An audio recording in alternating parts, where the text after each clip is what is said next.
ගොක්කත්තක් නිර්මාණය කරගෙන ඒ ගොක්කත්තෙන් කොහොමද මේ අර කූඩුවක් හදන්නේ? සාමාන්‍යයෙන් ඔය අපිට දාන ගෙවල් වලට, පිරිත් ගෙවල් වලට ඔය මේසන් වැඩ කරන අපේ මහතුන්ට සෑහෙන වටිනවා. මේ තියෙන ව්‍යාගත්තු ගොක්කත්තක්. මේ ගොක්කත්තෙන් අපි බලමු කොහොමද කූඩයක් සකස ගන්න කියලා.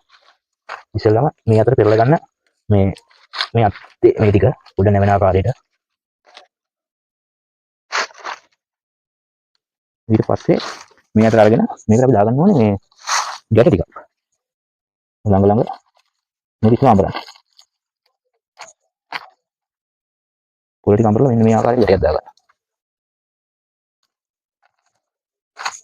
සාමාන්‍යයෙන් ගැට 3ක් 4ක් විතර වැටෙන ආකාරයට දාගන්න.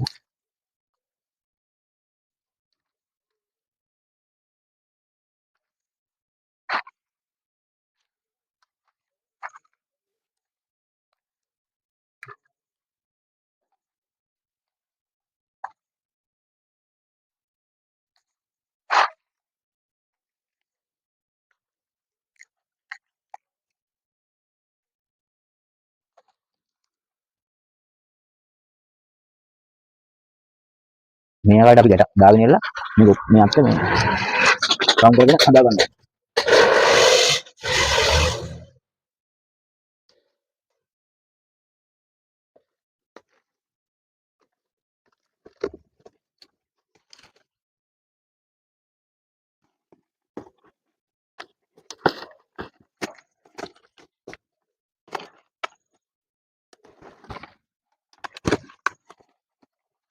මේ කියලා දෙන්නෙත් මේ කියන්නේ නූලක් කිසිම දෙයක් නැතුව රඳව ගන්න කොහොමද කියලා.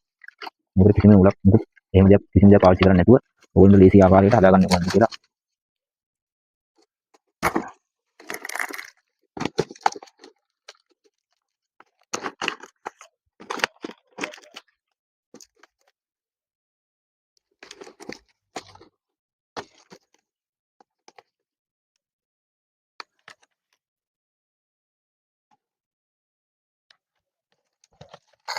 සකසාගත්තු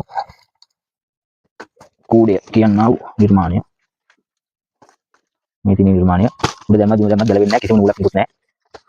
එහෙනම් තව පොඩි දෙයක් තියෙනවා. මගේ මීට ඉස්සෙල්ලා කරපු වීඩියෝ එකක තියෙනවා පොල්ලතු වලින් කරපු මලක්. ඒ මල මම කරා ගොක් කොළ වලිනුයි තැඹිලි ගොක් කොළ වලිනුයි මේ පොල් ගොක් කොළ වලිනුයි. මේ තියෙන මල් දෙක.